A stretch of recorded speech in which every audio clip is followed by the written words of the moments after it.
Alors voilà, l'eau de cette casserole est chaude. Mais qu'est-ce que cela veut dire? Eh bien cela signifie que les atomes qui composent l'eau sont agités. Plus ils s'agitent, plus la matière est chaude. Moins ils s'agitent, plus la matière est froide. Mais s'ils ne bougent plus du tout, on obtient ce qu'on appelle le zéro absolu, correspondant à 0 Kelvin, soit moins 273,15 degrés Celsius. Les scientifiques que nous allons voir ont tenté, en liquéfiant des gaz, de s'en approcher le plus possible afin de mieux comprendre le fonctionnement de la matière. Michael Faraday fut le premier à liquéfier un gaz. Sa machine fonctionne ainsi. Le gaz est enfermé dans un tube en verre coudé, chauffé d'un côté, puis refroidi de l'autre. Cela a pour effet de compresser le gaz grâce à sa propre pression, et ainsi de le rendre liquide.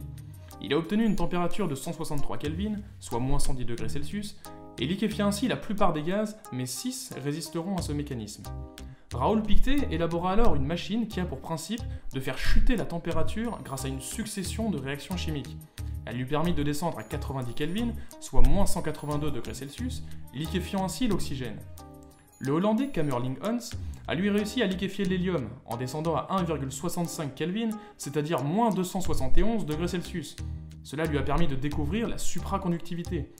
Après cet exploit, les recherches autour du froid ont explosé partout dans le monde, passant de quelques scientifiques isolés à des équipes de physiciens battant tous les records. En 2017, la palme du froid revient à l'équipe de Wolfgang Ketterle, qui en pointant des rayons laser venant de 6 directions différentes sur les atomes d'un gaz, les empêcha de bouger. Il obtenu alors une température de 35 millionièmes Kelvin, un record mondial.